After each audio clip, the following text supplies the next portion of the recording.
Hey guys, tonight we open a new collection of mysteries. And again, we don't chase them for fear, but for curiosity. Some stories rise from the sea, where stretches of water swallow ships and leave no trace behind. Others live in the past, where towns dance themselves into exhaustion, or where children appeared speaking words no one understood. A few unfold in the night sky, vast lights gliding above cities, satellites that shouldn't exist, objects that fall and vanish into guarded silence. And some are etched deep in time, carved into stone, and gears that turned long before our history began. These are the blind spots of history, the puzzles that refuse to settle. And again, we don't chase them for fear, but for curiosity. So before you get comfortable, take a moment to like the video and subscribe, but only if you genuinely enjoy what I do here. And let me know in the comments where you're listening from and what was the last thing you remember before sleep pulled you under. Now dim the lights and let's ease into tonight's journey together. In the quiet morning light of a South Australian beach, a mystery began, one that would linger for decades. This is the story of the Somerton Man, a nameless stranger, a torn phrase from a book, and a sequence of small, stubborn mysteries that have lasted more than 70 years. It was early on a summer morning in 1948. On a stretch of sand just beyond the suburbs of Adelaide in South Australia. A man walking his dog found a body slumped against a low seawall at Somerton Beach. He was lying on his back, head propped on the sandstone, as if he had stopped to rest and then simply never moved again. The date was the 1st of December. The sun had not long climbed. The beach was mostly empty. From the first moments, the details felt deliberate and odd. The man wore a suit and a tie, shoes polished, clothing neat and free of mud. A handkerchief lay across his chest. His jaw was clean shaven. He had no wallet, no identification of any kind. Many of the labels that would normally name a tailor or a maker had been removed from his garments. In a fob pocket, police found a small scrap of paper, a torn phrase printed in Persian poetry, tamam shud, finished, or ended. That scrap would become the hinge around which the case turned. An autopsy returned an equivocal report. There was no sign of physical trauma, no obvious wound, no bruising that spoke of struggle. Internally, the organs showed changes that could be consistent with poisoning, but standard toxicology of the time found nothing conclusive. The pathologist recorded a probable cause as some kind of heart failure, possibly brought on by a slow-acting toxin, and left room for doubt. In a casebook of a later generation, one sentence could sum it up. He was plainly dead, but the reason why remained in question. Investigators looked for anything that might name him. A suitcase, later discovered at the city railway station and thought to belong to the man, contained clothing with tags removed in the same meticulous way. The owner of the boarding room where the case of the suitcase was seen could not place the man. Witnesses gave conflicting descriptions of his last movements. None of it came together. Months passed. Then a separate, quieter discovery shifted attention in a different direction. A motorist found a paperback copy of a translation of the Rubaiyat of Omar Khayyam, a common book at the time, in the back of his car. Its final page had been torn out. When the owner gave the book to police, they compared it with the scrap found on the Somerton Man and confirmed what everyone had started to suspect. The scrap fit the missing page. Someone had torn the words Tamam Shud from the book and placed them in the man's pocket. Inside the book were other small marks. A telephone number had been written on the back, and when police traced that number, it led them to a house in a nearby suburb. The woman who answered the door, often referred to in reports under a diminutive, denied knowing the man, but she told investigators that the book once belonged to her son. She had a scar on her arm, which some officers later thought resembled marks left by injections. She recognized a photograph of the Somerton man and told police she had seen him. Her account stayed guarded. She gave few details and maintained that she did not know how the torn page had reached the beach. There was also a line of letters scrawled in the book's margins, an apparent cipher, groups of letters that added up to nothing anyone could agree on. Cryptographers tried. Amateur puzzlers worked in kitchen light. Some claimed the sequence was a simple shorthand, a personal note. Others thought it might be a coded message of the kind spies sometimes used. The writing resisted tidy interpretation. It was, to borrow a quieter word, enigmatic. From those facts, a field of theories unfurled, each one plausible enough to be tempting and weak enough to be doubted. One simple explanation is that the man killed himself. An orderly, private act, a final book, and a final phrase meaning, "It is finished."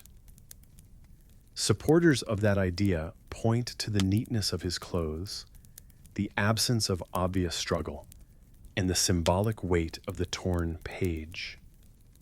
Against it, no suicide note, no clear motive, no trace of commonly used poisons found at the time. Another proposal is accident or natural death. He may have suffered an undiagnosed heart condition, a stroke, or an allergic reaction. Those who favor this read the postmortem as compatible with cardiac arrest, and note that in 1948, medical tests were not as sensitive as they are now. Critics of this view ask why a man who might have been ill would remove the labels from his clothes and carry that torn page with a single printed word in his pocket. Then there is the spy hypothesis.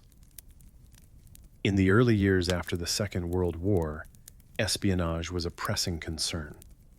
Agents did operate with false identities and coded notes. The removed labels, the cipher-like sequence, the otherwise untraceable life. These are the kinds of things that fit a clandestine career. Yet the evidence in favor of espionage is mainly circumstantial. No agency has ever produced records to tie this man to intelligence work, and historians who have examined the case find the archival trail thin. The presence of a poetic scrap does not, on its own, prove a secret mission. Poisoning remains an often cited explanation. A number of investigators, both contemporaries and those who have revisited the files, have pointed to the way the man was found and to internal signs noted at autopsy as consistent with ingestion of a toxic agent that leaves little trace. Proponents point to the lack of a clear medical cause. Critics answer that if the poison was so elusive, then other ordinary causes must be considered, and argue that the absence of laboratory evidence should pull the balance away from a rare toxin. Over the decades, the case accumulated careful, human detective work and also some procedural mishandling. Evidence went missing, Witnesses were not re-interviewed when they could have been, and items seized from the suitcase and clothing were not cataloged as thoroughly as modern procedures would demand. In the middle of the 20th century, many forensic techniques, from microscopic analysis to advanced chemical assays and genetic testing, were either primitive or non-existent. The passage of time that has sharpened interest has also eroded the immediate material record. There have been modern attempts to change that balance. In recent years, the Somerton man's remains were exhumed to allow for more sensitive scientific testing, including analysis that aims to read genetic markers from preserved tissue. The goal is to connect those markers to living relatives and finally give the man a name. Some researchers have reported potential leads, others remain skeptical, and a clear, universally accepted identification has not been produced. Records are inconsistent, and some of the later claims have been contested. The case, in that sense, remains open. Alongside the technical theories runs another way of understanding what happened. A chain of simple human things that could explain how a well-dressed stranger ended up nameless on a public beach. A man traveling under an assumed name, a lost or stolen wallet, a borrowed book with a torn page used as a keepsake or a signal, a sudden illness while alone, a passerby who assumes the man is asleep until it is too late. Small oversights, an unmarked shirt, an unattended suitcase, a delayed report, can combine and lock a mystery into place. The Somerton man's story is as much the history of those small missteps as it is a catalog of evidentiary oddities. The photograph of the torn page, when it appears in archives, is almost austere, the last words removed from a book whose title has itself wandered through translation and time. Tamam shud, finished. The phrase can read as a punctuation, a benediction, a farewell, or merely one scrap of paper blown into a pocket. It is, characteristically for this case, a small, concrete fact around which a dozen different stories incline, but do not converge. If you stand now on that piece of coastline in the mind's eye, imagine the tiles of morning sun along the seawall, a brief arc of gulls, and a neatly folded handkerchief. Let that image settle. The mystery does not demand a final answer, so much as careful noticing of what was removed, of what was left, of how ordinary details can harden into a mystery when no one is there to explain them. From the torn edge of a book to a life without a name, the Somerton man remains, finished and not finished, an invitation to keep asking the simplest question: who was he? Even now, the puzzle resists a final shape. A man once lay alone on a beach, unknown and unclaimed. Decades later, he is still both, closer to being found, but not yet home. We're used to finding mysteries in the past, in bones, forgotten objects, vanished names. But sometimes a mystery arrives head-on. On a warm spring evening in 1997, it appeared in the sky over Arizona, silent, bright, steady, and thousands of people saw it at the same time. This is the story of the Phoenix Lights. It was a clear Thursday evening in the middle of March, 1997. The desert air had the gentle coolness that comes after sunset, And across Arizona, people were outside. Families stepped into their yards to point out a bright comet hanging to the northwest. Porch lights clicked off. Folding chairs scraped on concrete. The city felt open to the sky. A little before 8 in the evening, calls began. First from towns near the Nevada line, then from the high country around Prescott, and, as the hour went on, from neighborhoods around Phoenix itself. The reports, though independent, began to sound alike. Witnesses described a line of lights in a shallow V, moving slowly and steadily from the northwest to the southeast, low enough that people felt they were looking at something within their own airspace, not a star or a satellite. Some said the lights were attached to a single dark shape that blocked out the stars. Others saw only the lights and the pattern they held, as if the air between them were filled by suggestion.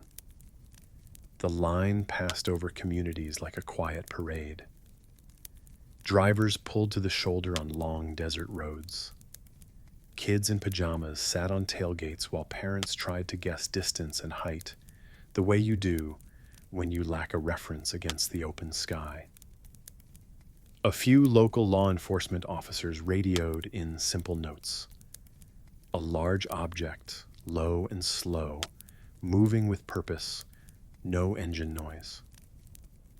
By the time the formation reached the northern edge of Phoenix, it was around 8:30. The city below was busy. The light rail's windows showing people headed home, jets lifting from the main airport, the hum of traffic crossing the riverbed. Yet above it all, many said, the sky felt unusually quiet. People watched the lights slide overhead, then continue toward the southeast and out of the metropolitan bowl.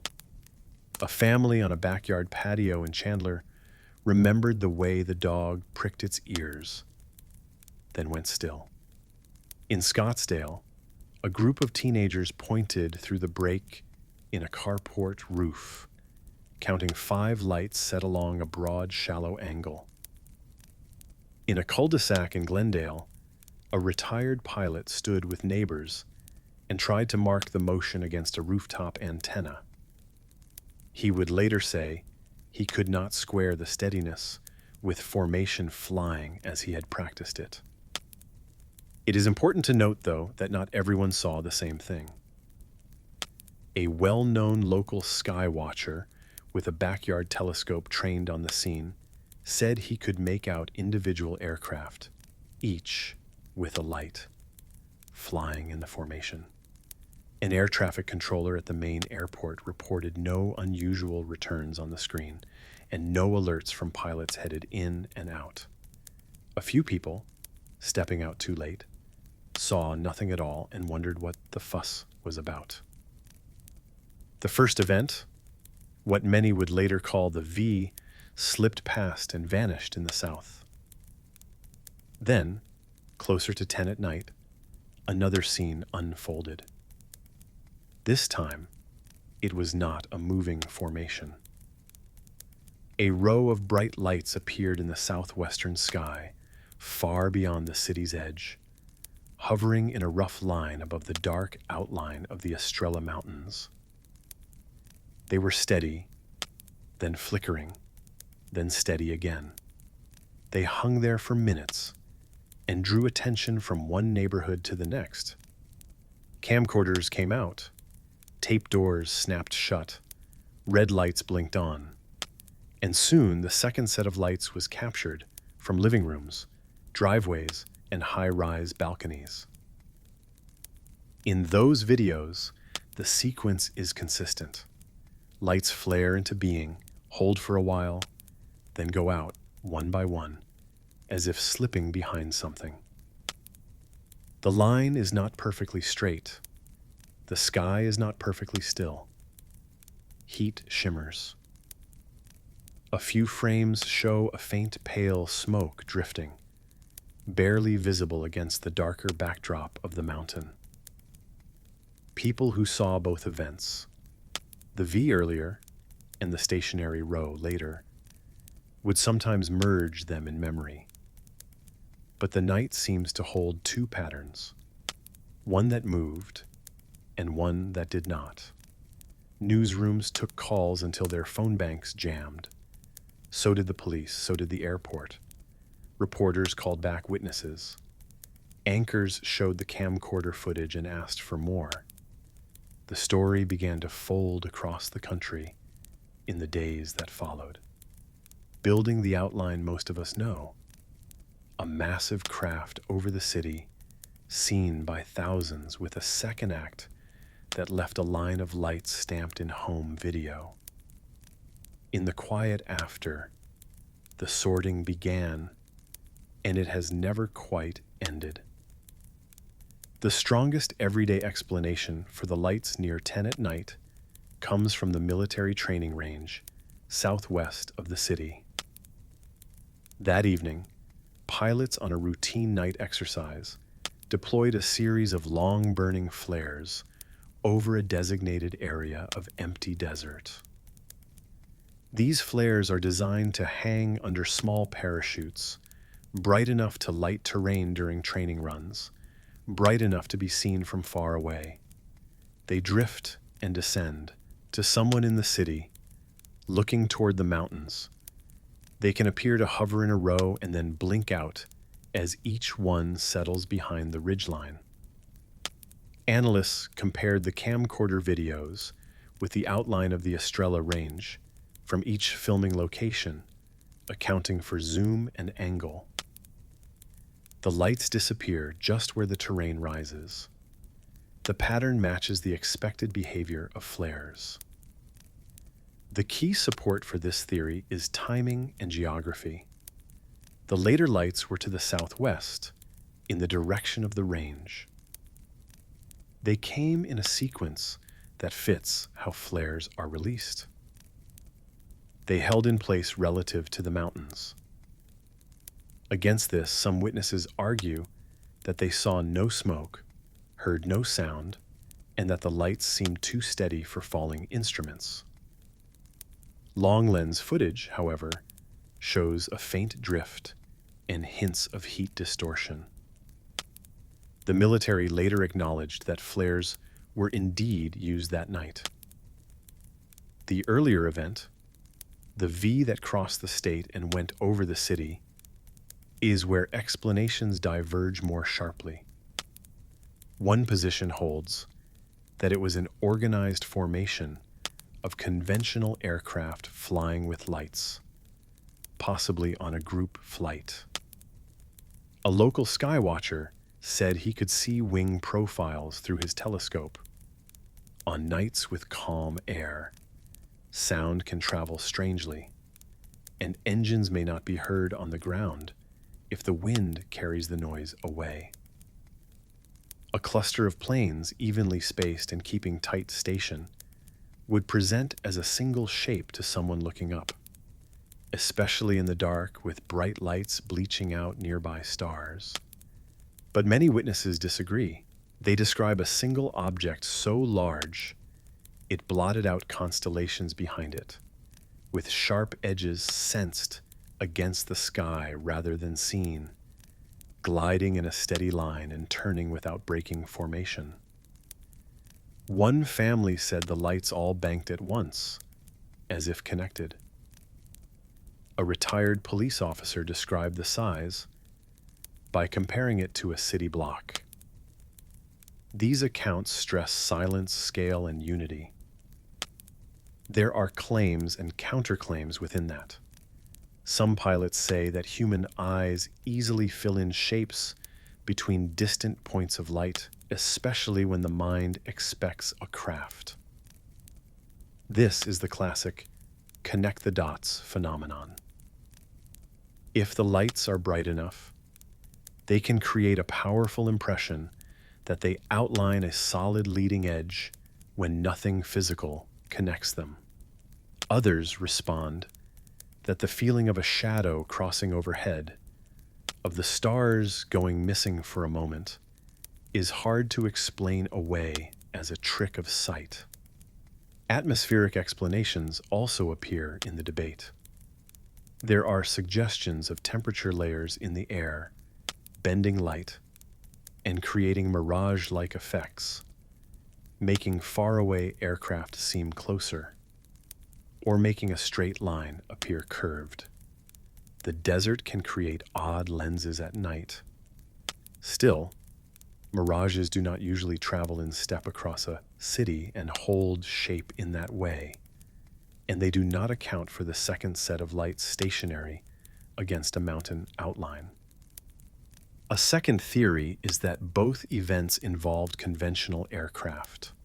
Formation flying earlier, perhaps with landing lights adding to the brightness, and unusual holding patterns later that created the line near the mountains. Supporters argue that pilots sometimes fly in groups, and that perspective from the ground can make distances and sizes deceptive. Those who doubt this respond that the later lights do not move like planes holding, and that the video analysis strengthens the flare case for the second event anyway. A third view is that the first event was a single, very large craft, something beyond known aviation.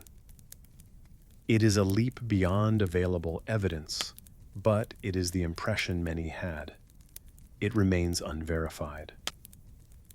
There are no clear photographs of the moving formation, no radar track that matches the accounts, and no recovered material, just hundreds of consistent voices saying, "We saw a shape." That consistency is the core of the mystery, and also its limit. There are smaller proposed explanations as well.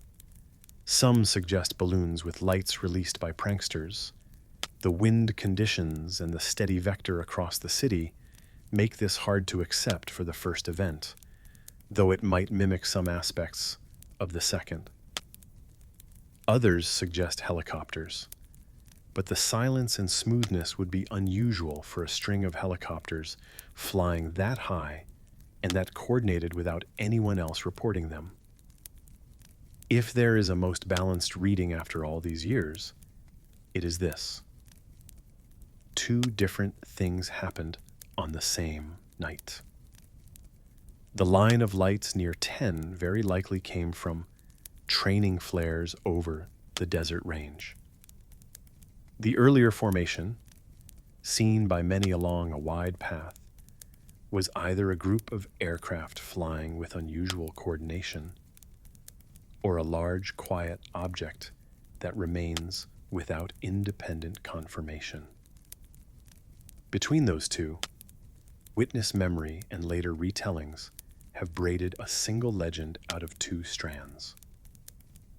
On a clear evening, with the city lit like a luminous grid and families outside to greet a comet, a soft running event crossed the sky.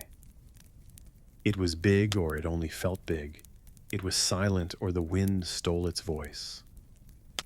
It was 5 lights in a shallow V, moving at the speed of a person's walking thoughts, then gone. Later, the row above the mountains held like a ribbon and faded, one glow at a time. That is what remains, held in tape and in minds. And though the explanations multiplied, none dissolved the quiet spell of that night. The sky returned to normal, but something in the memory stayed tilted, as if the stars themselves had shifted, just slightly, then refused to explain why. From one stretch of uneasy water to another, we step quietly into a patch of sea with a name that sounds like a warning. This is the story of the Devil's Sea, also called the Dragon's Triangle, an area south of Tokyo where maps show islands stepping down into deep blue, and stories speak of ships that set out and did not return. Sailors have always named the ocean's moods. They give certain places titles that carry a feeling, And this one carries two: the Devil's Sea, the Dragon's Triangle. The names are dramatic, but the water they describe is real. And it lies in a broad arc from the Azu Islands through the Bonin Chain out toward the open Pacific. The exact boundaries shift depending on who is telling the tale. Some draw a triangle from a point south of Tokyo to Iwo Jima and over toward the Philippine Sea. Others stretch it wider. What they agree on is the character of the region: an expanse shaped by fast currents, an active seafloor, and weather that can change in the space of an afternoon. Mariners have passed through this corridor for centuries. Fishing fleets work these waters, and freighters trace routes between the main Japanese islands and the Pacific islands farther south. Most days, the sea here is like any other: swells rolling in long lines, sunlight on the shoulders of waves, distant engines and gulls. The mystery, as with many maritime legends, grows out of a smaller number of days when nothing is ordinary. To understand where the legend took hold, it helps to look at the early 1950s. In those years, the Western Pacific saw one of its busiest stretches of post-war activity. Fishing cooperatives were rebuilding, cargo lines were re-establishing schedules. Navigation equipment was improving, but not perfect. And charts in some places lagged behind what the sea was quietly remaking beneath the surface. In late September of 1952, a Japanese research vessel, the fifth in a line of ships named Kaiyomaru, sailed out to observe a submarine volcano known as Myojin Sho, a mountain that rises from the sea floor south of the Izu Islands. The scientists aboard had been watching the sea for signs of change. In those waters, islands can appear and vanish in the space of a season. New peaks lift from the seabed, boil, and collapse. The vessel never came back. Later reports pieced together a likely chain of events: a sudden explosive eruption, a column of steam and ash, shock waves spreading across the surface, and then nothing. The loss was complete. It felt less like an accident and more like a reminder that the sea floor here is alive. Around the same time, fishing boats were reported missing at higher rates than usual. Some left in fair weather and met a line of squalls that raced up quicker than forecasts suggested. Others worked near zones that, for a while, were declared off-limits due to volcanic activity. Areas where the sea itself churned with pumice and gas. These disappearances, paired with the dramatic loss of the research vessel, fed a story that already had shape. The Dragon's Triangle, people said, was like the Bermuda Triangle in the Atlantic, a place where compasses misbehaved, where radios dropped to static, where ships vanished with no trace and no obvious reason. The core of the mystery follows a simple outline. A vessel is last seen under normal conditions. It makes no distress call or sends only a fragment. Days pass. The expected arrival time comes and goes. A search finds nothing.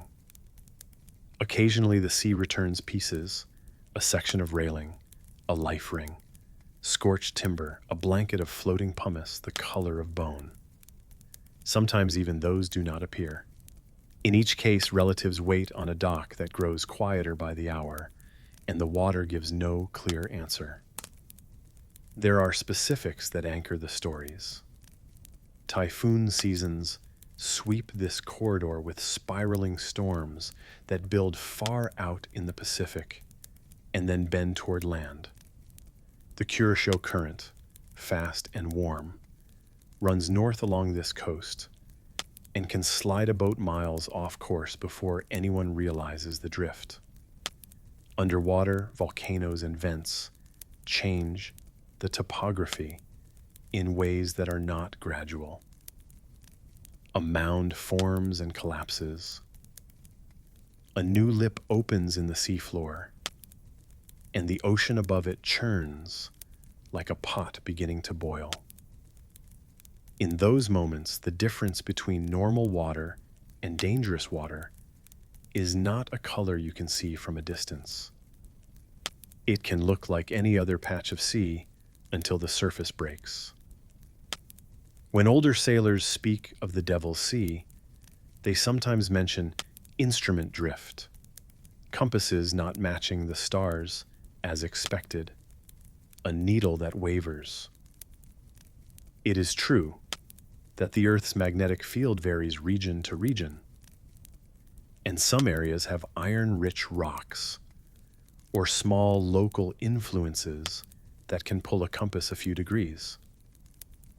Modern charts mark this variation, and experienced navigators allow for it. But a slowly turning needle by itself does not explain a sudden silent loss. Books in the late 20th century popularized a list of disappearances in this part of the Pacific, suggesting an uncanny pattern.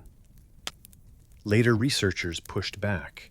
They combed through shipping records, insurance ledgers, and files from maritime authorities. They found that some of the cited ships never existed under the names given in those books. Others sank, but far from the area in question or during wartime, when hazards were high for obvious reasons.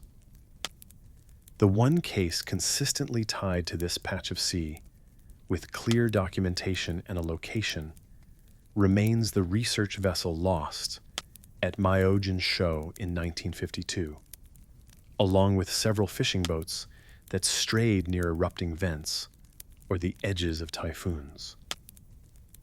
It is a somber list, but not an impossible one.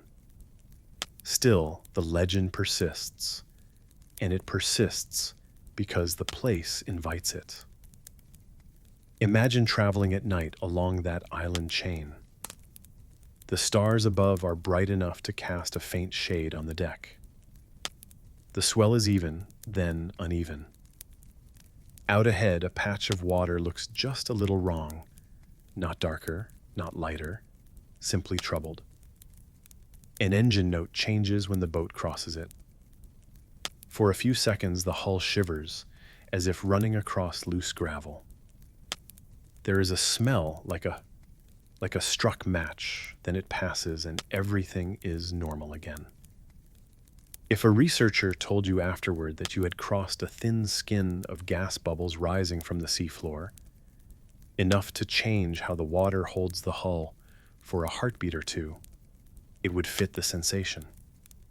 If they told you that in a stronger version of that same event, buoyancy could drop sharply in a small patch, forcing a boat down by its bow and startling a crew into chaos, that too would feel uncomfortably plausible. This is one of the main theories attached to the Devil's Sea, that underwater volcanism and gases can create sudden, localized conditions that catch vessels off guard. Supporters point to the known eruption at Myojin Show, to the way new islands in this region rise and fall within months, and to eyewitness photos of sea surfaces broken by steam and ash. The counterpoint is practical. Tests and observations suggest that while gas can reduce buoyancy, it is difficult to generate a field wide and strong enough to swallow a large ship without warning. For smaller boats, especially those riding low and moving slowly, the risk is greater. Even then, It is one risk among many. Another explanation stays above the surface: weather and waves. In the Western Pacific, storms can ramp from mild to dangerous in a window that feels unfairly short. Rogue waves, steep, isolated walls of water born from intersecting swells and wind, have struck ships in every ocean. In the Devil's Sea, the fast Kuroshio current can add to this. When a swift current meets a contrary wind or runs over an underwater ridge, waves can stack on themselves, growing taller and sharper. Supporters of this theory point to logs describing sudden green water on the deck in moderate conditions, and photographs of large pumice fields that both hide hazards and foul cooling systems. The objection is again scale. Large ships are built to meet heavy weather. For them, it takes a convergence, a badly timed wave, a shift in cargo, a slow intake clogged at the wrong moment to become a disaster. A third explanation is less dramatic but more common: human error. The sea rewards caution. It also punishes small lapses. In the early 1950s, weather forecasts were improving, but in remote patches they arrived late, if at all. Charts lagged behind the seafloor's changes. Radios could fail in heavy rain. Families depended on a full hold, so crews pushed into gray areas between safe and risky. The human factor chain is easy to lay out. A skipper reads the morning sky and trusts his eyes more than a bulletin. The current takes the boat a few miles farther east than planned. A line of storms forms earlier than predicted. Visibility shrinks. The boat angles to a lee that is not there, and the first big wave hits high on the beam. What should have been a long, wet day turns into an hour of bad decisions and bruising seas. In quiet water, the same set of choices would have led to a simple course correction. In the Devil's Sea, with changing bottoms and small, sharp islands scattered like teeth, there is less margin for error. Occasionally, people speak of magnetic anomalies and instrument failure as the core of the mystery. They describe compasses swinging wide or radios turning to mush. The area does sit along tectonic lines, and the planet's magnetic field is not uniform. But modern analysis shows no uniquely strange pattern in this particular patch compared to other parts of the Western Pacific. Variations are real, but they are known and manageable. Where instruments fail here, they fail for reasons that make sense elsewhere too. Salt spray, poor wiring, damaged antennas, or simple age and wear. Then there is the idea that the triangle itself is an artifact of storytelling. Draw a triangle anywhere in the busy sea lanes of the world, and within its corners you can collect enough incidents to suggest a pattern. A few dramatic losses anchor the edges. Smaller accidents fill in the spaces, and together they look like the outline of something uncanny. Supporters of the legend argue that this view is too dry, that it discounts the lived experience of mariners who say the place feels different. Skeptics point to shipping volumes and risk exposure. More boats mean more incidents, and note that the overtly mysterious cases melt into ordinary causes when the documents are gathered and cross-checked. Between these poles of thought sits a quieter middle. The Devil's Sea is not cursed, and it is not ordinary. It is a working stretch of ocean laid over a restless piece of earth. Underwater mountains rise and fall. Vents push gas into the water column. A major current slides past island chains that throw strange shadows in the wind. Typhoons swing in with short warning.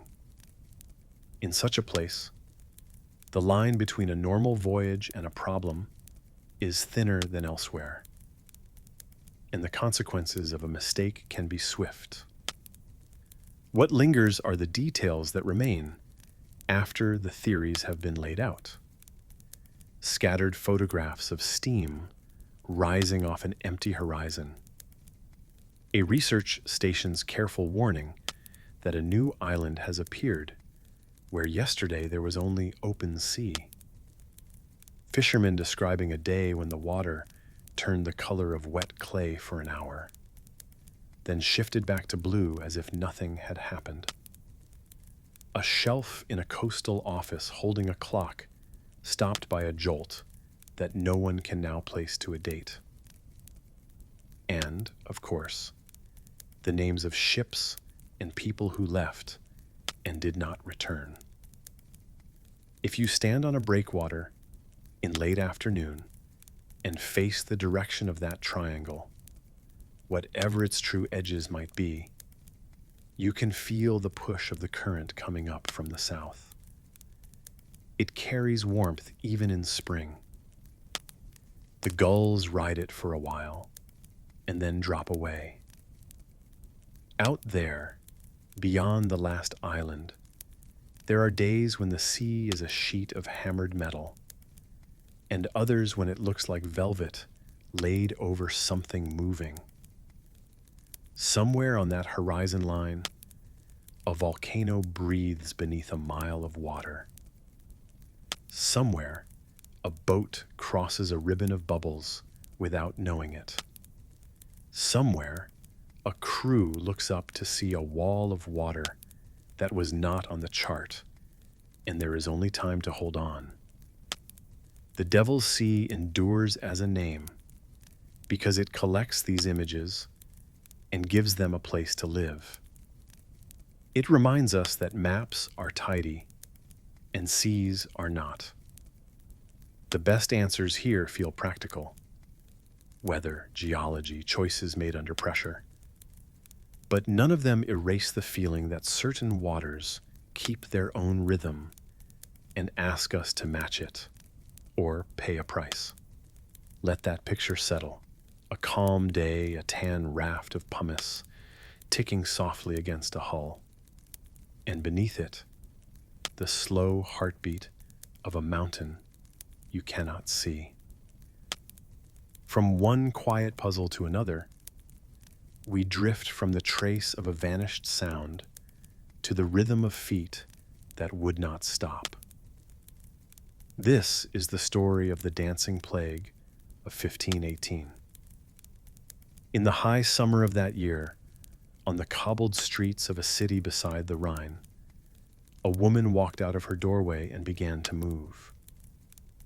Strasbourg, timbered houses, market halls, the great cathedral towering over it all, was a busy place.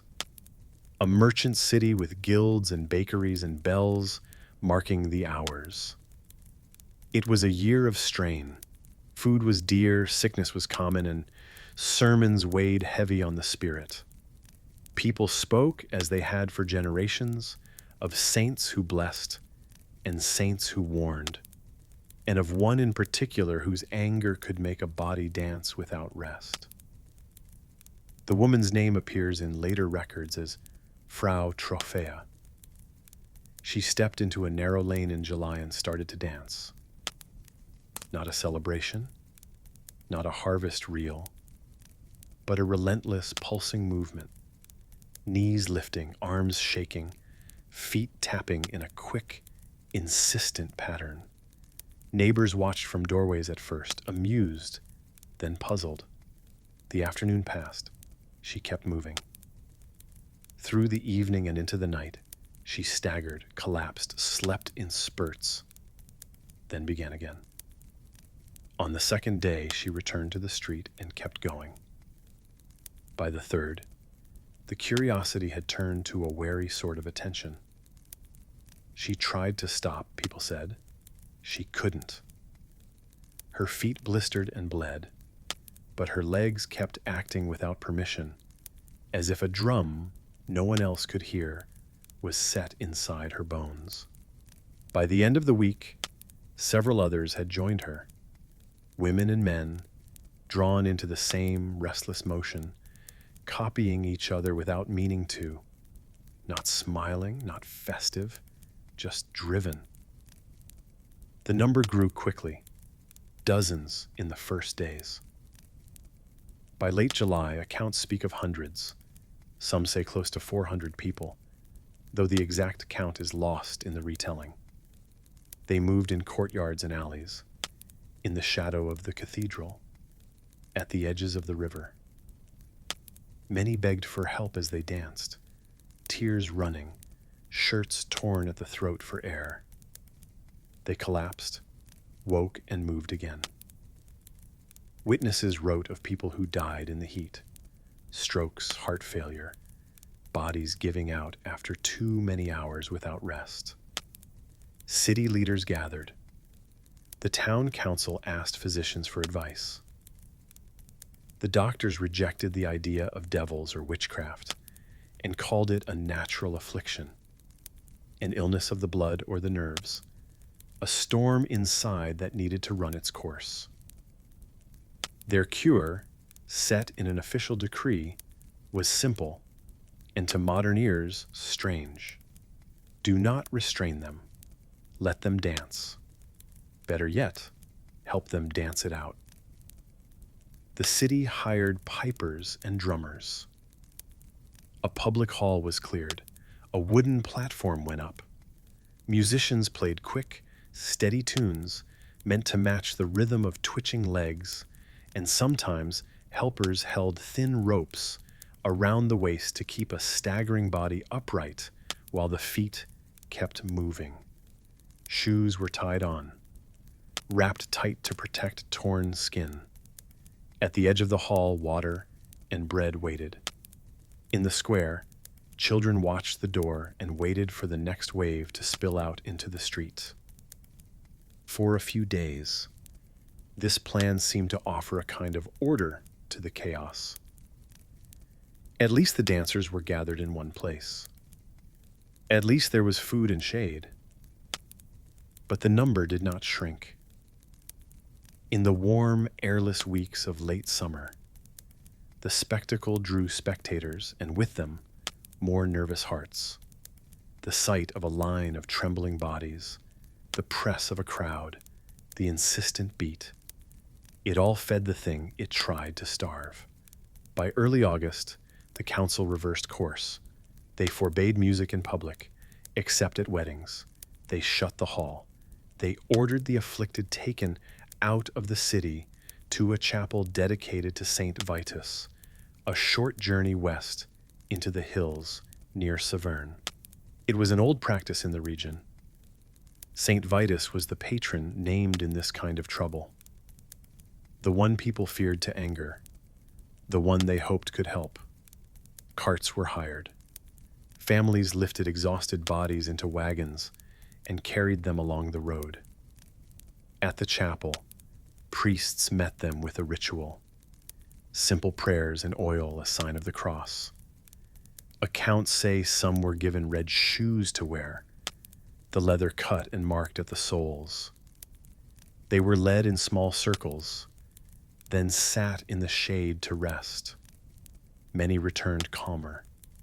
The motion left them as it had come, quickly, without explanation, like a fever breaking. The city, after weeks of upheaval, began to quiet. That is the outline, drawn from city orders, later medical notes, and chronicles written by men who knew the streets and the sounds of that summer. Not every detail is clear. Numbers shift between tellers. Some witnesses wrote soon after. Others, like the famous physician Paracelsus, wrote later and offered opinions with a storyteller's certainty. But the core remains. A woman's steps in July grew into a crowd in motion. A city tried to manage it, and the wave eventually passed. What was it? The most widely accepted answer today is simple and difficult at the same time. This was a mass response to stress, shaped by belief and by fear.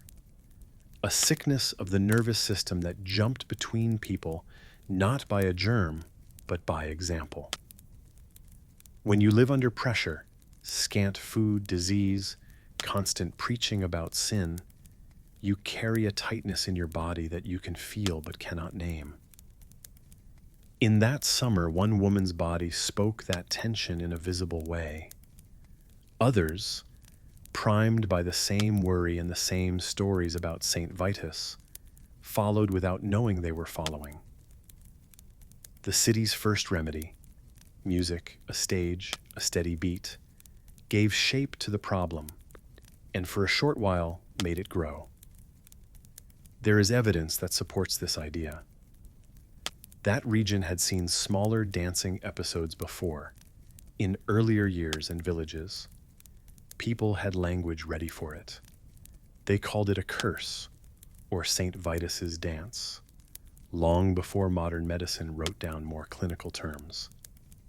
And the older you are, the more you may recall how infectious movement can be. A yawn in a quiet room, a foot tapping near yours on a train, a crowd's energy moving through you before you even notice it. When the whole city talks about a saint who can force your legs to dance, and when you fear you may have offended that saint, your body can make that story real. There is a second idea that circulates often because it has the shape of a tidy cause. In some summers, a fungus grows on rye, the grain turned into bread and beer. The mold can produce strange symptoms, convulsions, visions, crawling skin, a tightening of blood vessels that pains the limbs.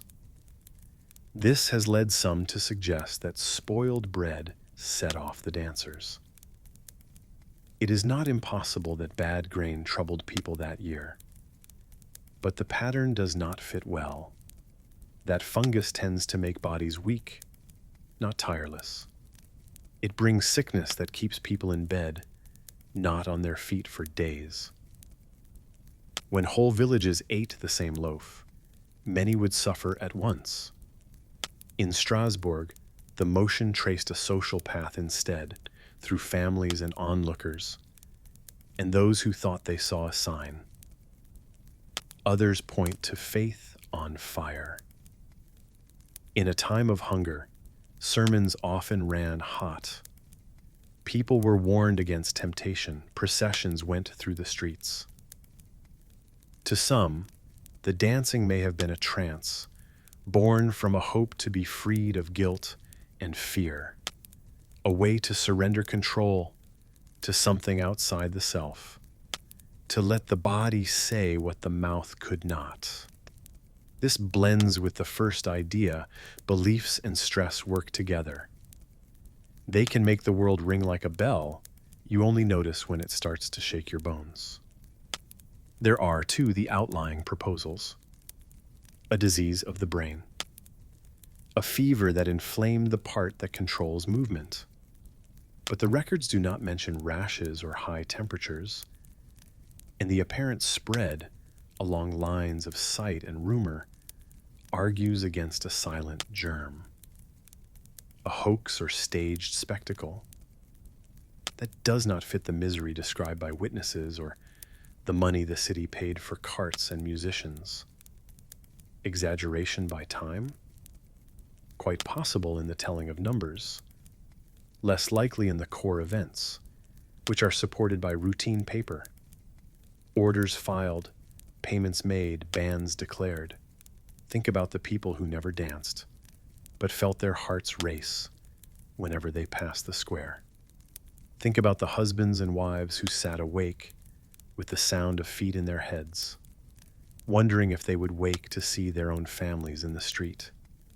Think about how many quietly trembled at the edge of control, then pressed the feeling down and carried on.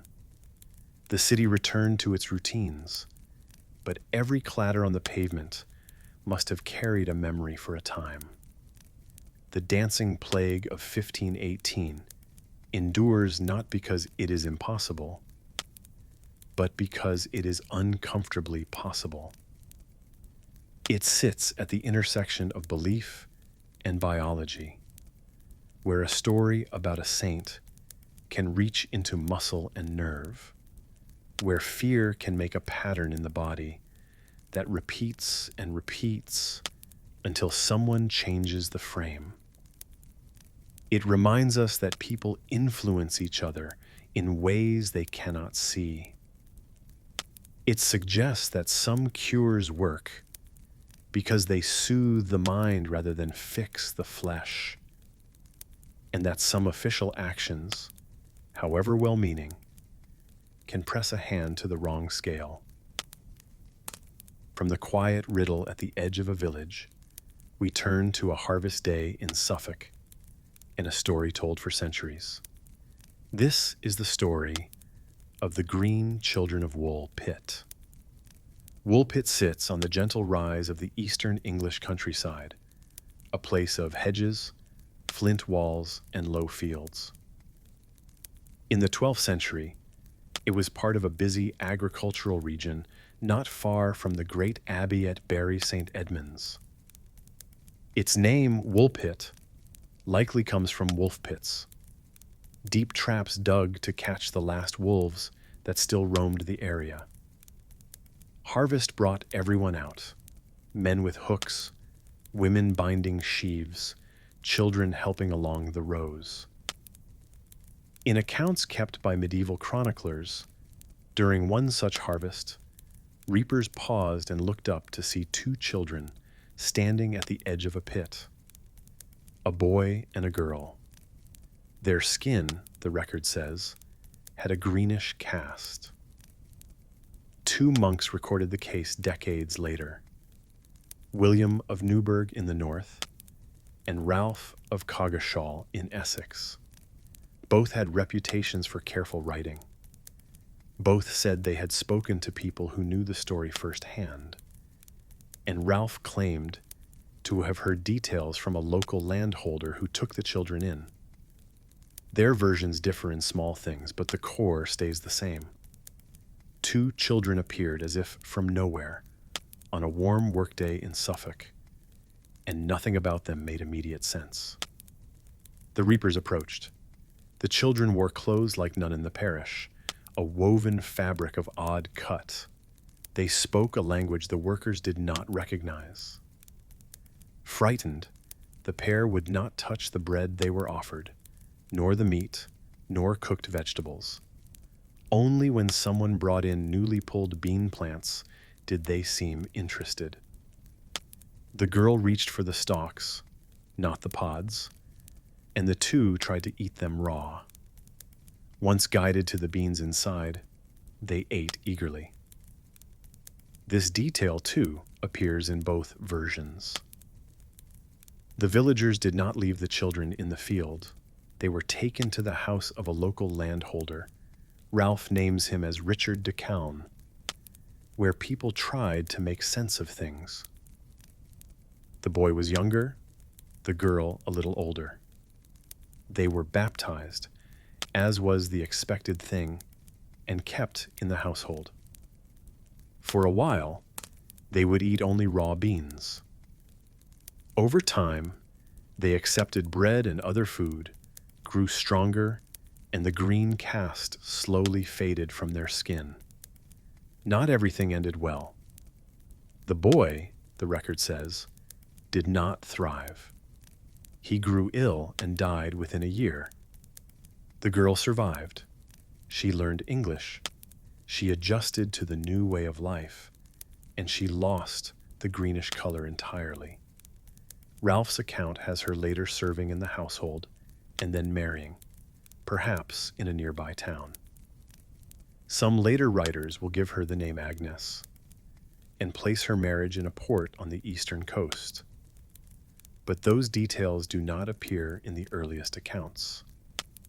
With language came a story, simple but strange. Asked where she came from, the girl said her home was called St. Martin's Land. In that place, she said, the sun did not shine. The light was dim, like a summer evening even at midday. Everything there had a green tone. She remembered looking after her father's flock with her brother when they heard the sound of bells. Following that sound, they entered a kind of cavern or passage. They walked and walked until they reached a place where a bright light surprised them. They came out beside a deep pit, unsteady under the sudden sun, and were found by harvesters with hooks in their hands. It is a clean story, the kind that invites a dozen meanings. The simplest is that two lost children from elsewhere wandered into a Suffolk parish and survived by luck and charity. The most evocative is that the pair came from an underworld, a place of perpetual dusk, slipped sideways into daylight, and fell into our keeping. Between those, many have tried to build a bridge from facts. Start with the records themselves. Two medieval writers give us the framework, each known for compiling events of their time with more care than legend requires. Neither claims to have seen the children, and both are writing by memory and report. They agree on the year only loosely, the latter half of the 12th century, placing the event somewhere between the rule of King Stephen and the time of Henry II. They agree on the village, on the harvest season, on the sequence with the beans, on the boy's death, and on the girl's tale of St. Martin's Land. Beyond that, details shift. One says the children were found inside the pit, the other has them at the mouth. One says the girl later married in the area, the other leaves her future vague. From this base, historians and folklorists have sketched the most cited explanations. The first is practical and local. In the 12th century, Suffolk had communities of weavers and settlers from across the sea. Many spoke languages and dialects that a Warwickshire ploughman or a Suffolk reaper would not understand. There is a village, not far from Woolpit, called Fornham St. Martin. If two children from that parish strayed into the woods, skirted streams, and followed the sound of the abbey bells at Bury St. Edmunds, they might well have found themselves on unfamiliar ground. Dense forest would cast a permanent shade. A day of walking under canopy can feel like living in twilight, especially to a child. St. Martin's Land could be a child's straightforward way of naming her home parish. The strange language would be an unfamiliar dialect. The odd clothes would be the fashion of another place. The beans might have been the only familiar food they recognized. Supporters of this idea add one more element. Green skin can appear in accounts of malnutrition, especially in children who have long lacked a balanced diet. In later centuries, physicians described a condition in adolescent girls, sometimes called the green sickness, with a sallow cast to the skin when iron levels were low. Malnutrition can make a child picky, even fixated on one food that feels safe. The girl's appetite broadens with time in the household, and the color fades. The boy, already weakened, falls ill and dies.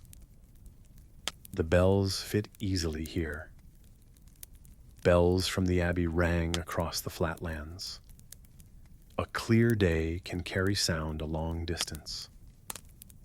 This theory has gaps. If the children came from a village so close by, why were they utterly unknown to the people in Woolpit? Why did nobody arrive to claim them? Why did their language seem unintelligible in every respect? Dialects can be thick, but not impenetrable, and while malnutrition can affect skin color, a pronounced green hue is unusual and may owe as much to storytelling as to physiology. A second theory looks to poisoning. Some metals in water and soil can tint skin and hair, or at least change complexion in ways observers might describe as greenish. The area had mining and chalk pits. Wolf traps could sit in disturbed ground. If the children came from a place where a well carried contaminants, and if they habitually ate a narrow diet heavy in one staple, effects might be visible.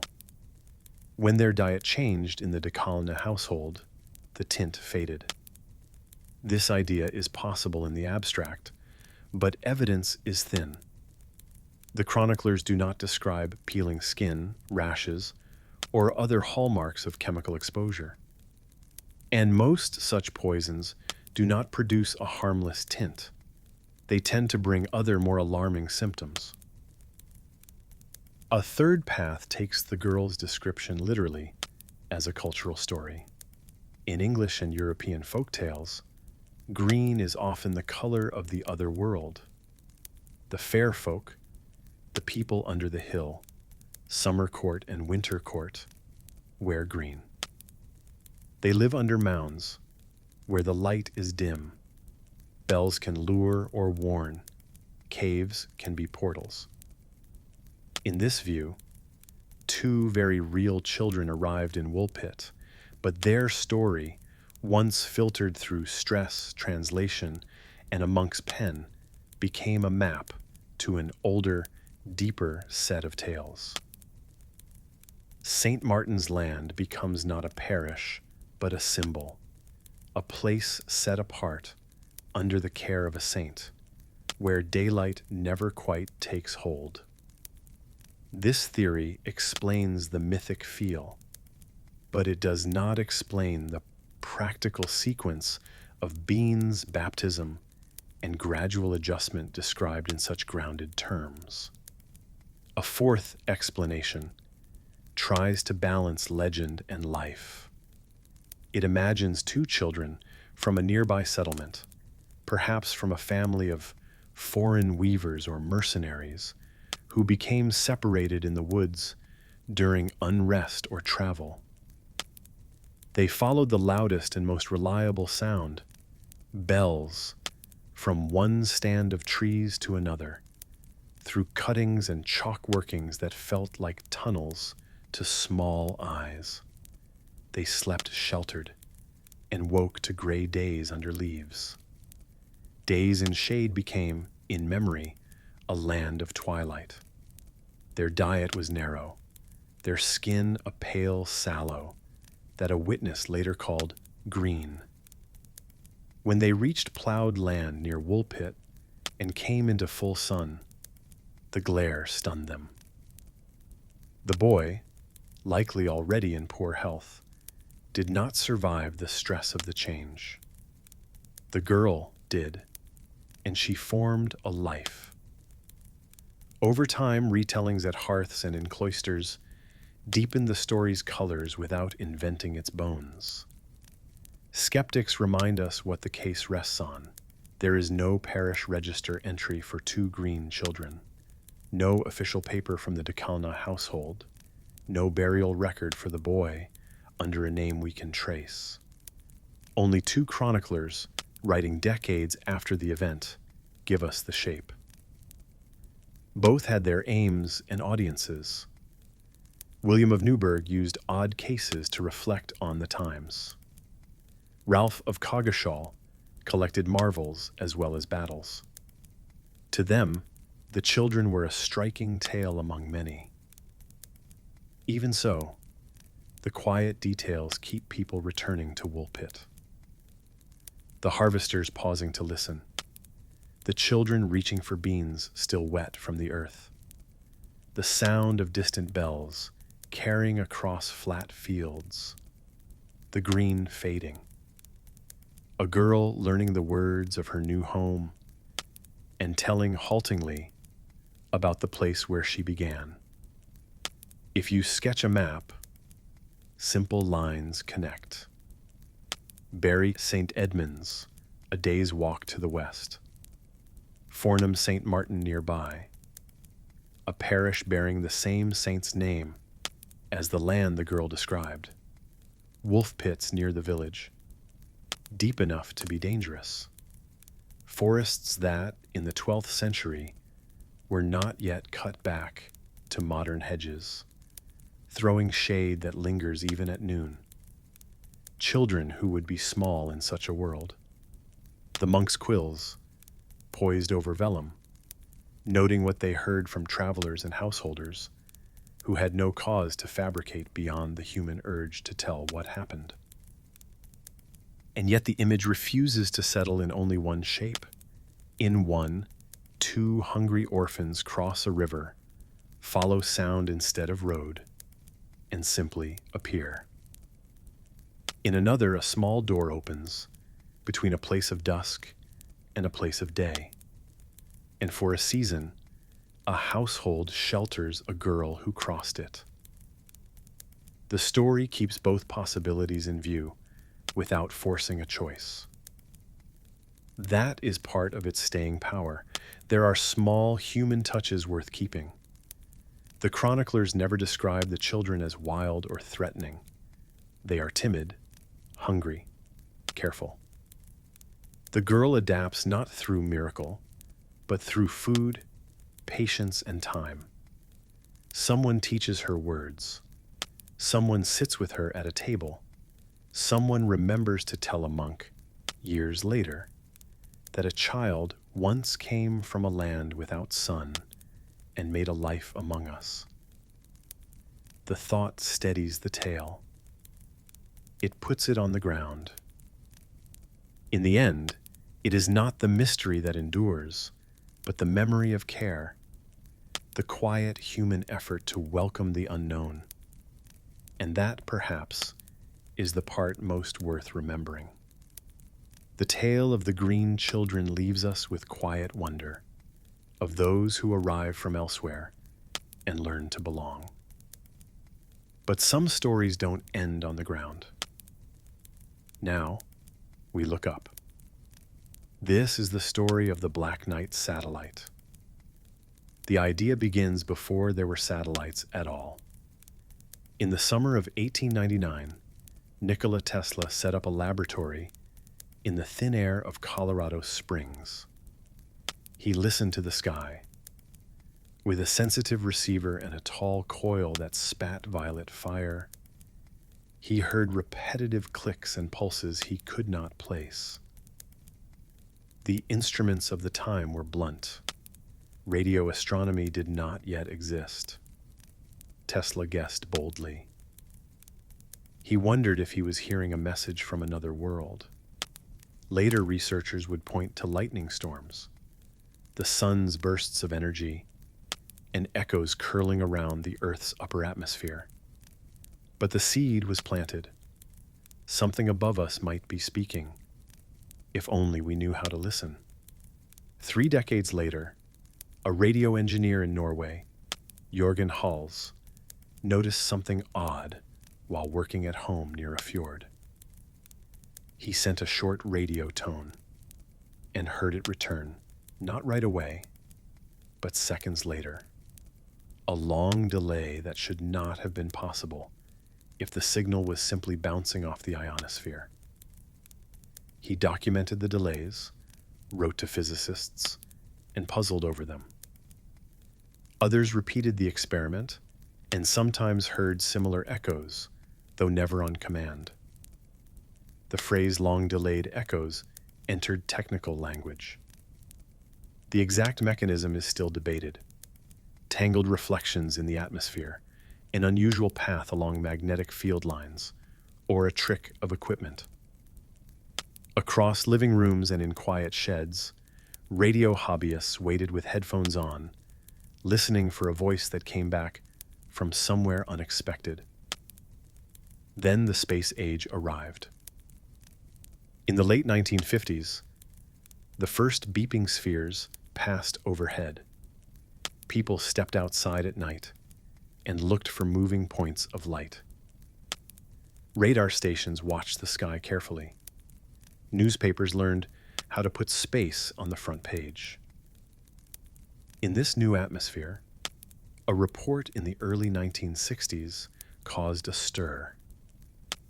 Tracking stations in the United States detected a dark object in an orbit that crossed the poles, circling in a path that did not match any announced launch. The object was heavier than a loose bolt, moving in a steady track, and it did not reflect sunlight brightly. Reporters called it mysterious. Columnists called it ominous. Speculation bloomed because the Times favored it. Months later, defense analysts and engineers tied that object to the spent casing of an early polar mission, a large piece of hardware that had separated and settled into its own orbit. It was tumbling, which made its radar signature weird and its appearance to the eye unreliable. The explanation was dry, which meant it did not travel as far as the rumor. By then, the phrase some writers had reached for, a black satellite, had lodged in the public mind. Names are their own engines.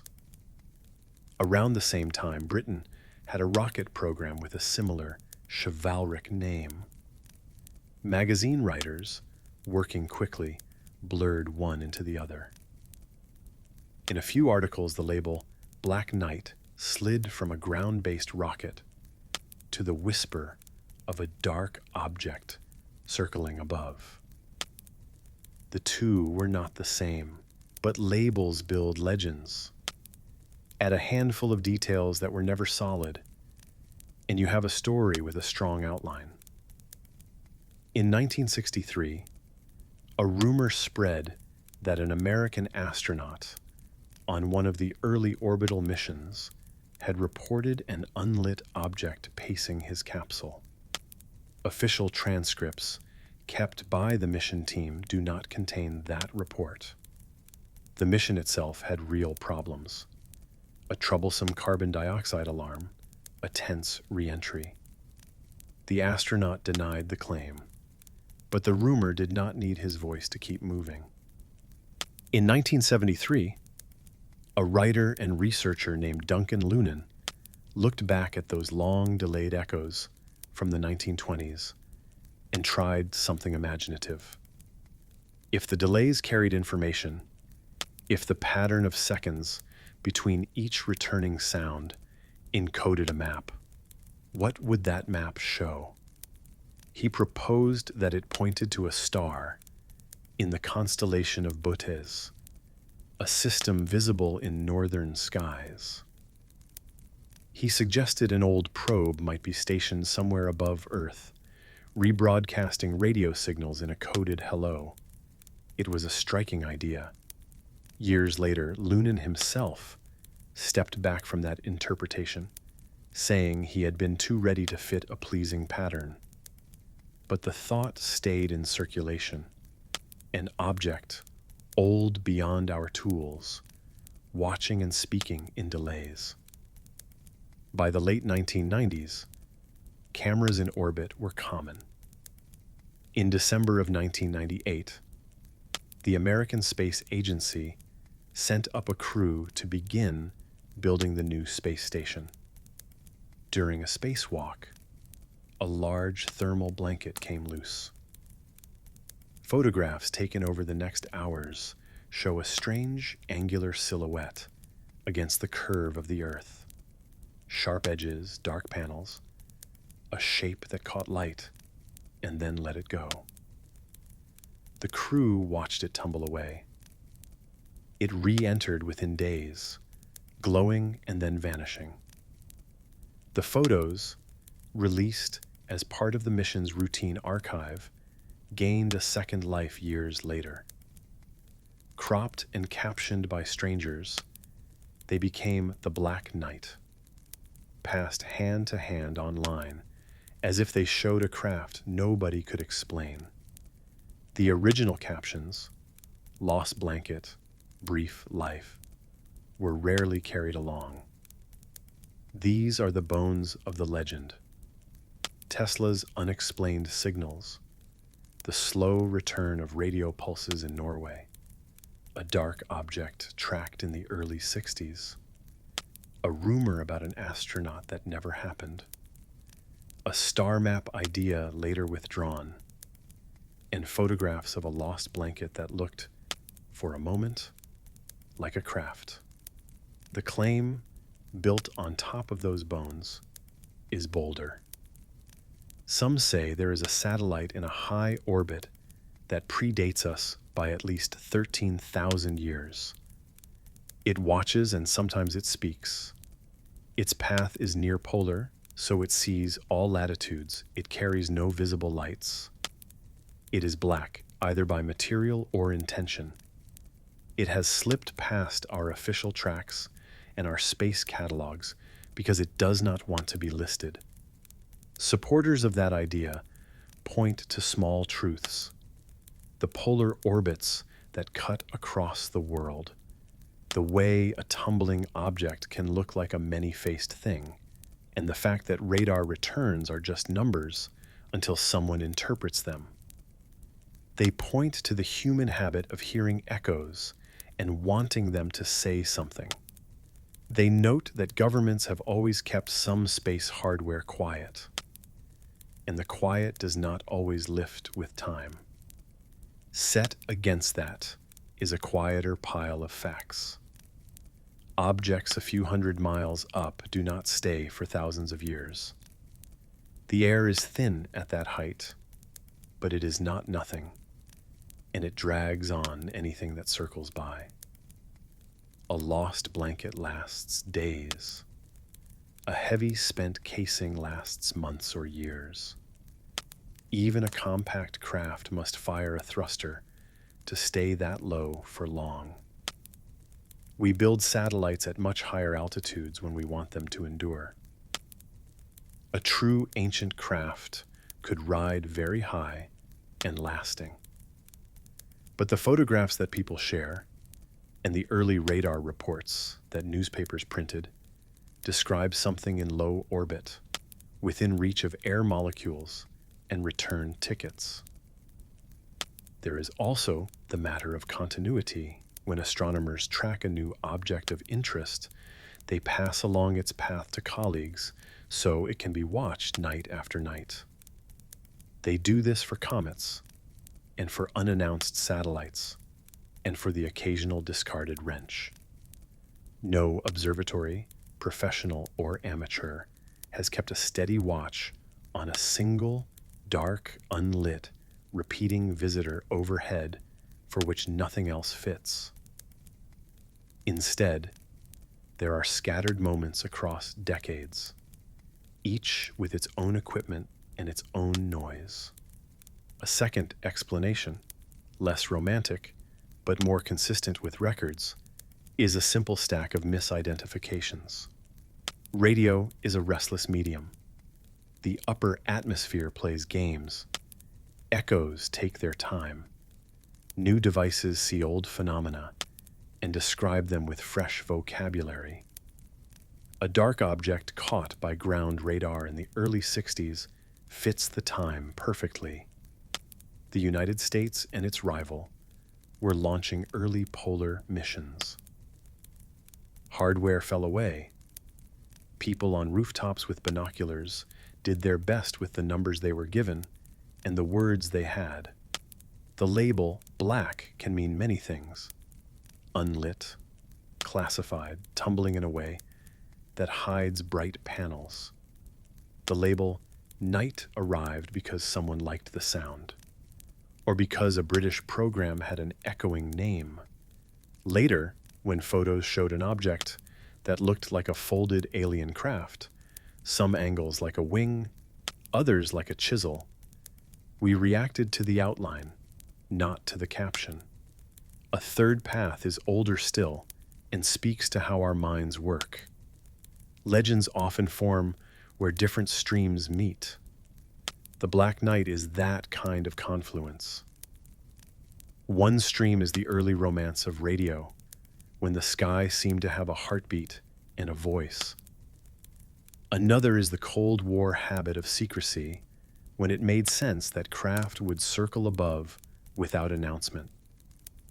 A third stream is the internet's appetite for striking images taken out of context and set adrift. When those meet, a single story takes shape out of fragments. And because the fragments are real, Tesla did hear something, blankets do tumble like sculpture. This single story feels comfortable even if it is a patchwork. The human factor shows in the small steps. A reporter needs a word and picks black. An editor reaches for a headline and adds night. A reader remembers the older rocket with the same flavor of name and stitches the two together. A radio enthusiast, awake deep into the night, hears a tone return from somewhere he cannot see and places it in a mental folder labeled visitors. An astronaut refuses a rumor, but the silence between transmissions becomes a shadow where the rumor can live. A photograph loses its caption and keeps only its shape. If you stand under a clear sky and watch a polar satellite pass, you see how easy the mistake can be. The object rises from the far southern horizon, crosses in a crisp line, and drops into the north with a speed that feels decisive and calm. Some carry glints as they spin. Some are simply dark against dark. Early tracking stations had humbler tools than we have now. They could mark a path and time a pass. But they could not always tell which piece of hardware they were seeing. It is not hard to imagine a tumbling stage, passing overhead and, for a few nights, being more story than debris. None of this empties the legend. A mystery that survives a century does so because it leaves a clean image, and because that image can hold a few meanings at once. The Black Knight gives us two strong pictures that do not cancel each other. In one picture, there is an object in the sky older than our cities, unlit, patient, watching the world turn from ice to field to light. In the other, there is a field of smaller things, each explainable, each interesting. A lost echo counted in seconds. A radar return that took time to refile. A photograph that turns a blanket into a vessel. The mind shifts between them the way the eye switches focus between two stars. From a dark shape said to circle above us, we come down now to a line of light that crossed a winter sky, broke apart, and some say, came to rest among trees. This is the story of the Kecksburg UFO. The setting is Western Pennsylvania in early December of 1965. Dusk came early.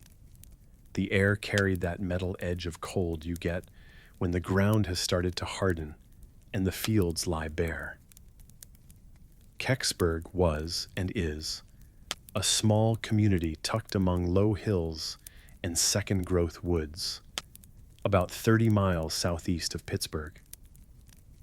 People here knew the lean sound of winter, tires on gravel, dogs on wooden porches, the hum of a radio station out of Greensburg.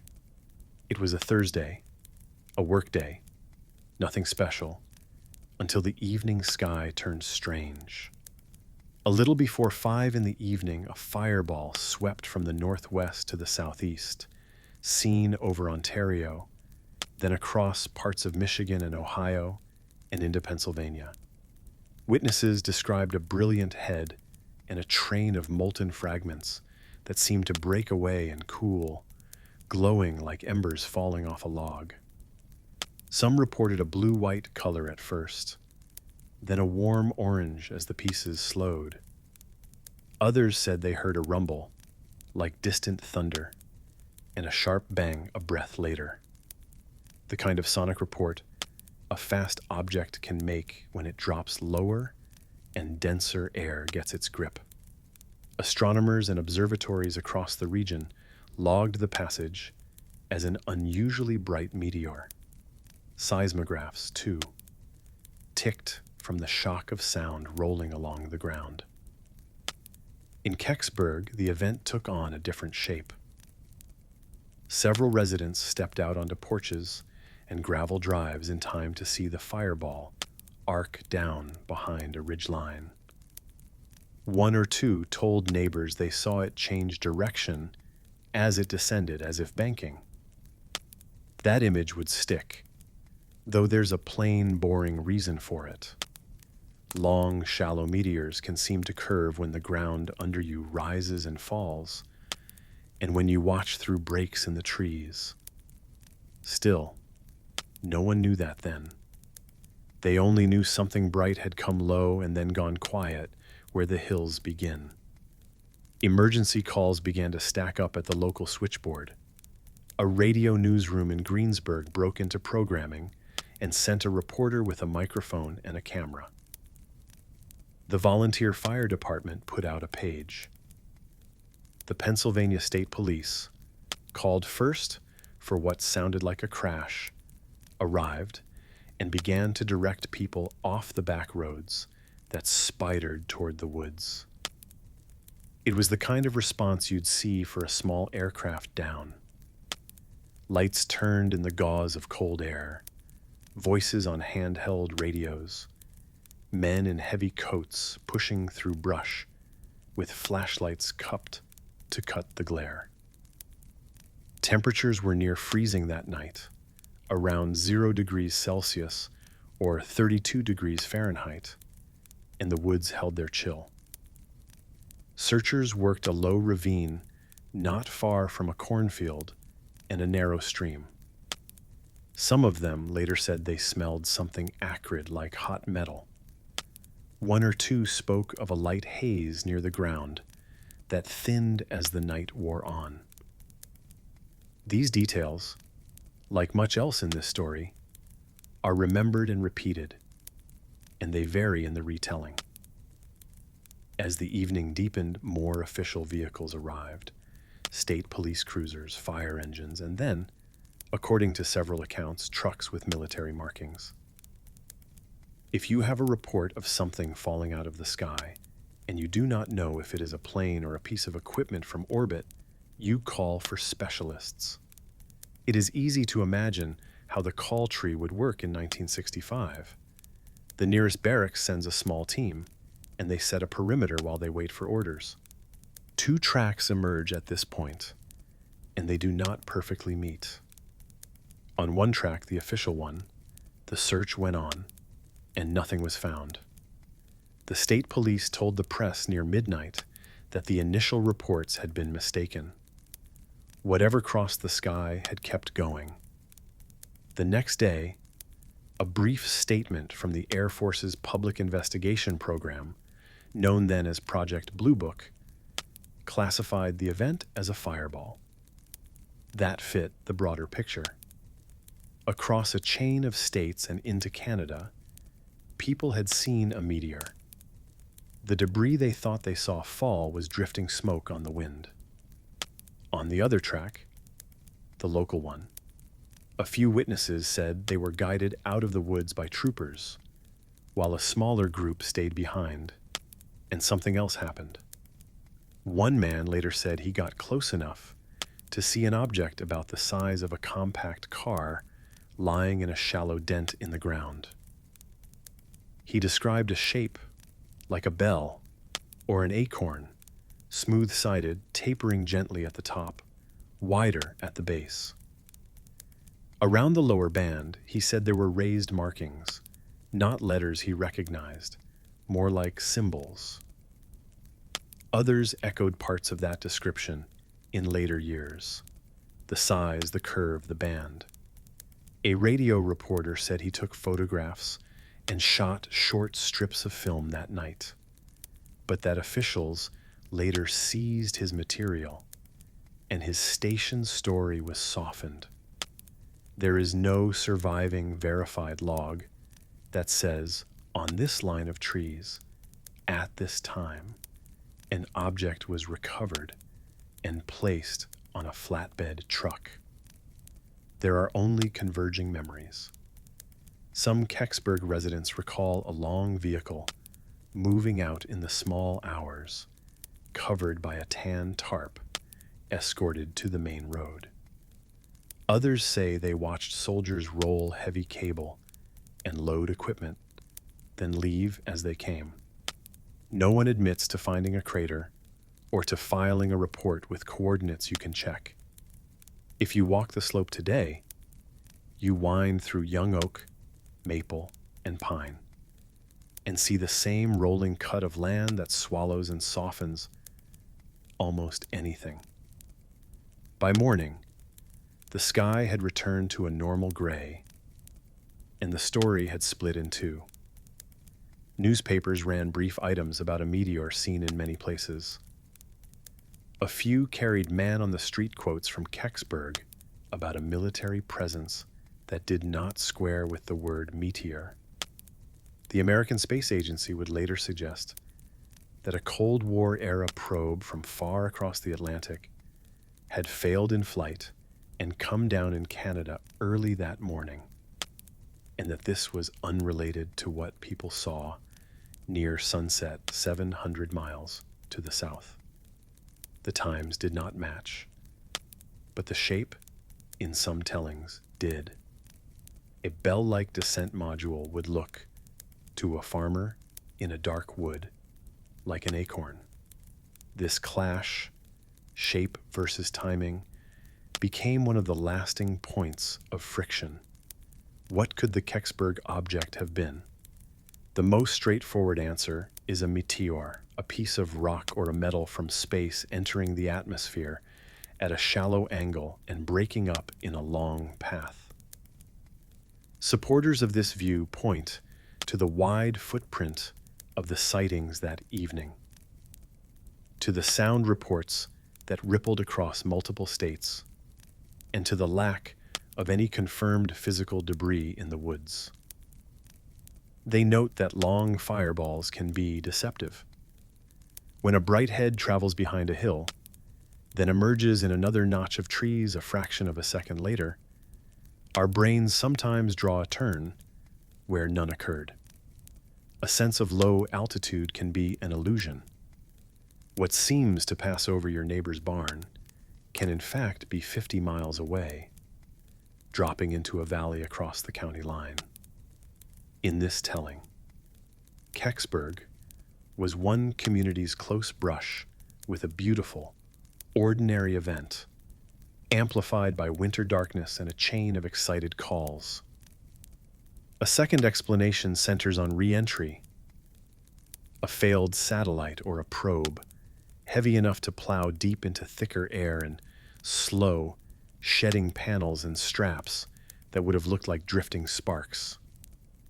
Supporters of this idea highlight the acorn or a bell shape some witnesses described, and the reports of a band with markings. They add the presence of military personnel and the rumor of a covered flatbed leaving late, and they come to a simple conclusion. Something man-made came down intact enough to recover. The counterpoints are practical. Tracking networks on both sides of the Cold War watched failing payloads carefully.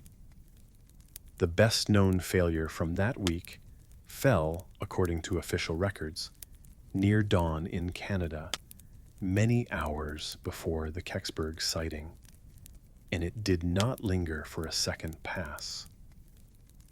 The object seen over Pennsylvania moved on a different schedule, and no declassified document ties a recovery in those woods to any known piece of hardware. A third hypothesis proposes a secret program. In this version, the fireball was the visible tail of a test gone wrong, an experimental re-entry vehicle, perhaps, or the shell of a reconnaissance craft meant to be recovered quickly. The sharp response by uniformed teams, the fast perimeter, and the late-night movement fit the template of a cleanup. People on this side of the argument point to the era, the mid-60s, when both superpowers regularly pushed the edges of what could be thrown into the sky.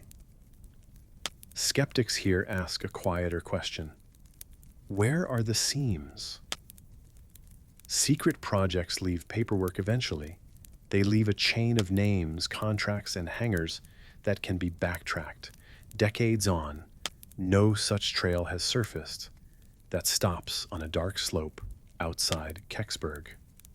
The last explanation ties less to the sky and more to us. Call it a human braid. A bright event visible across hundreds of miles sets off a natural pattern of response. Local dispatchers hear the word crash and activate what they know. State police arrive and find crowds on back roads. They push them out for safety. A reporter and a few residents venture in far enough to frighten themselves in the dark. The military shows up as a precaution. If there is a chance a hot object is in the leaves, you want people trained in explosives and hazardous materials. They work a grid, find nothing they can lift or log before midnight, and depart.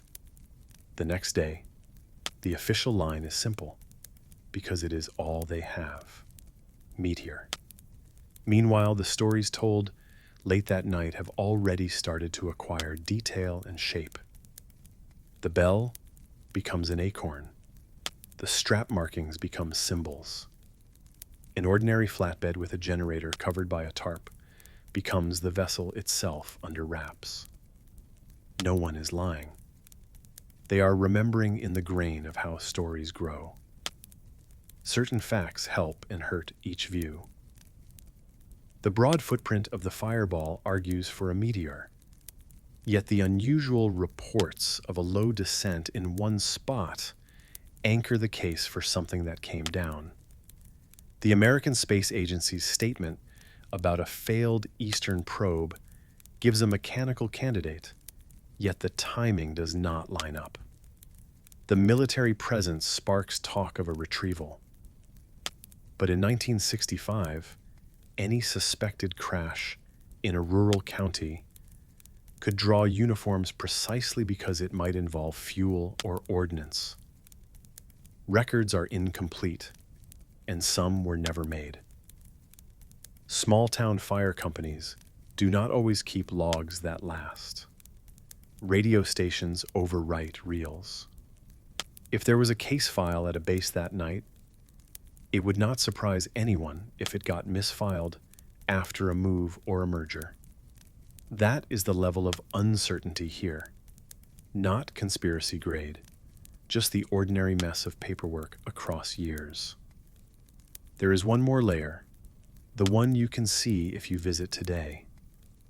Behind the fire hall in Kecksburg stands a painted model of the object many say they saw, an acorn shape banded near the base. It is not proof of anything.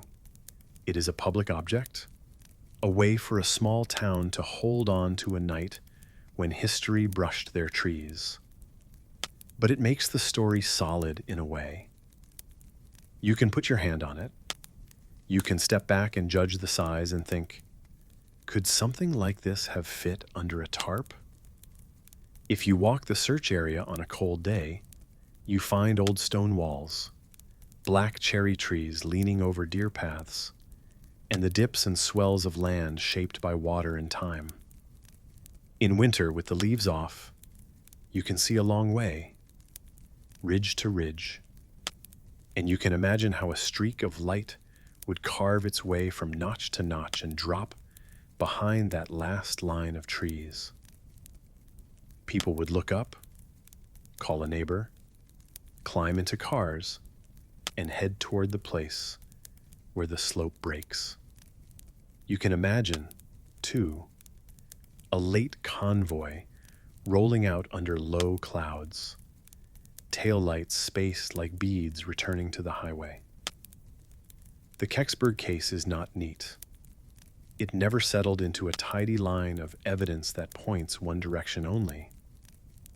It sits where many good mysteries sit, between the wide documented event, the fireball over the Great Lakes, and the narrow local report, something in the woods you could almost touch. It lives in the overlap of winter air, fast-moving light, and human attention. The most convincing part is how easily it could happen again. A bright meteor would do, a December evening, and a community ready to help because it might be a plane. One last image. A shallow ravine with frost on last year's leaves. White breath from someone standing still, listening. Somewhere in the darkness, a branch ticks as it cools. Far off, a late truck downshifts and fades. The next story traces a deeper mystery, one pulled from the sea, cracked open by air, and slowly understood over a century. This is the story of the Antikythera mechanism. The setting is the narrow stretch of sea between the Peloponnese and Crete, early in the 1900s, when sponge divers worked the Aegean in copper helmets and heavy canvas. Their boats were small, their days long, and their world ran by the weather and the wind. In the spring of 1900, a crew sheltering near the island of Antikythera decided to dive a newly chosen spot. One man went down first along a rope, kicked deeper in slow steps, and then came up so quickly the surface crew had to haul him over the gunwale. He was shaken, pointing. Not a reef, but a ship, scattered across a steep slope. Statues and broken cargo lying in a wide fan of debris. The authorities in Athens sent a recovery effort. Over many months, divers worked that slope, sometimes in harsh currents, sometimes in calm water, clear enough to see the color of the seabed. They brought up marble torsos and bronze limbs, amphorae, bits of hull. The wreck lay roughly 150 to 200 feet down, where light thins and the cold begins to bite even through a thick suit. Back on shore, in the National Archaeological Museum, the finds were cleaned and cataloged.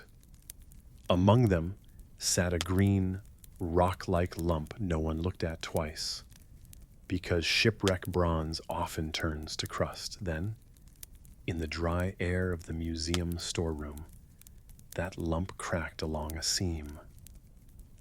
Inside, staff saw the teeth of a gear, crisp and regular, locked in a tangle with others just like it. The mass separated into thinner plates with embedded wheels, rods, and engraved scales. Inscriptions in ancient Greek showed through where the corrosion had opened like a book's spine. The object was not a statue's armature, not a simple hinge or lock. It was a device made of thin, carefully cut bronze, built to turn. That was the moment the mystery began to take shape. The wreck dated to the 1st century before the Common Era. Coins found among the cargo pointed to a time when the Mediterranean was a web of trade linking the eastern islands to the new powers in the west. If the ship had gone down then, the instrument it carried had to be older still, or at least no younger. Yet no other known mechanism from that era came close in complexity. For years, the broken plates sat like a riddle in a tray. A few scholars visited and peered through magnifying glasses, making notes, tracing lines of text that ran along the edges in letters only a steady hand could have engraved. In the mid-20th century, a historian of science looked hard at the fragments and wrote the first long study.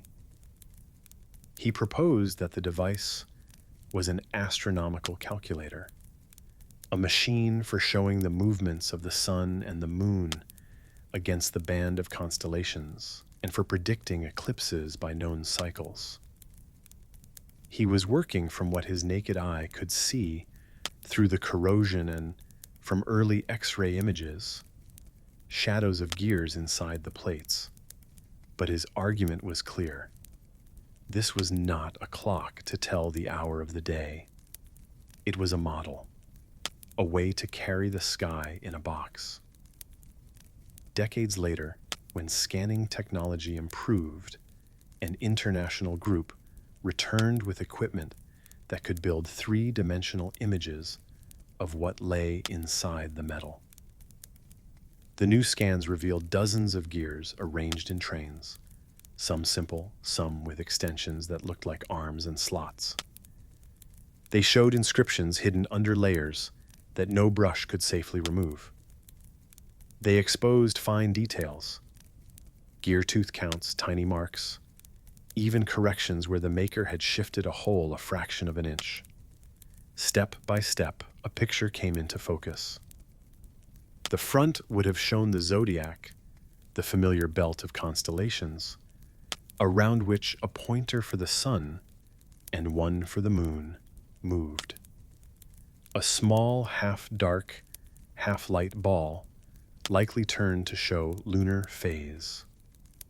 On the back, two larger spirals filled much of the available space. One traced a 19-year cycle used to keep a lunar calendar in step with the seasons. The other marked out a roughly 18-year pattern after which eclipses tend to repeat.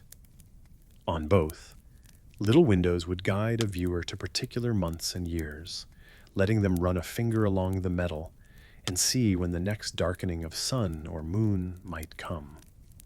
Scattered among the text were polite details, notes about the color of an eclipse, suggestions about the wind that might accompany it, observations tied to older traditions in the Greek world. The more the scans showed, the more precise the device appeared, and the more gently human. The gears were not miniature to the point of impossibility. They were practical, made with a hand tool, cut to a regular pitch. One clever joint allowed a wheel to speed up and slow down slightly over its turn, matching the moon's uneven path as seen from Earth. The inscriptions read like a careful set of directions, with month names tied to a regional calendar, probably one used in the western part of the Greek world. On the side, a thin plate and a door had likely once closed over the whole machine, the way you would shut a wooden box to keep dust out. If all this seems settled now, it did not feel that way for a long time. A simple question hangs over it still. Who built the Antikythera mechanism? And for what exact purpose? The widely held view is that the maker worked somewhere in the Eastern Mediterranean in the late 2nd century before the Common Era, perhaps in a city known for both astronomy and fine machinery. The ancient authors mention workshops where thinkers and artisans met, places where star positions were cataloged, where mechanical toys amazed visitors, where elites funded devices that demonstrated the order of the heavens. Supporters of this view point to the style of the lettering, to the month names on the dials, and to the likely path of the cargo that ended up on that ship. They imagine a patron, wealthy, educated, who wanted a compact, portable sky to carry home. The counterpoints begin with what we lack. There is no maker's mark. There is no workshop manual, no second copy, no mention in an inventory. The lettering can be read a few different ways by specialists, and regional calendars often shared names. We can say it fits a place and a time. We cannot put a known name on the casing. The idea that a single city or a single famous astronomer must have been responsible satisfies our craving for neat stories. But the evidence does not fully close that circle. It could be the product of a broader tradition of geared devices now lost, with this one survivor owed to chance. Another debate centered on features that may or may not have been present. Some researchers argue the front might have carried pointers for the known planets, as well as the sun and the moon. Later scans found hints of gear trains that could support that, and traces of inscriptions naming at least a few wandering stars. Others caution that the evidence is partial and the reconstruction delicate. A missing plate here, a half gear there, and an assumption becomes a confident line in a diagram. The safer ground remains the sun, the moon, and the cycles tied to eclipses and calendars, functions for which the physical proof is strongest. There is also the old idea that the mechanism might have been a navigator's friend, a tool to guide a ship across open water. It is easy to see why this took hold in the popular imagination. A device on a ship, covered in dials, used to track the heavens, sounds like the start of a sea story. But navigational needs are harsh and specific. In the age before accurate portable timekeeping, long-distance navigation at sea relied more on dead reckoning and coastal knowledge than on precise measurements of the sky. The inscriptions on the mechanism do not match the language of navigation. They read like a calendar and an almanac, not a sailor's guide. The likely conclusion is simple. The ship was a carrier, not a user.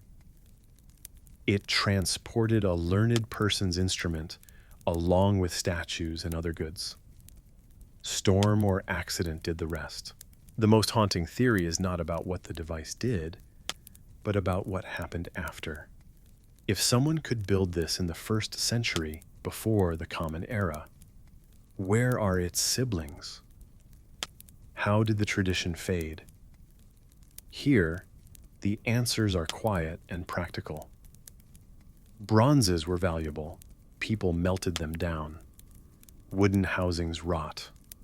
Workshops rely on lines of teaching, master to apprentice, bench to bench.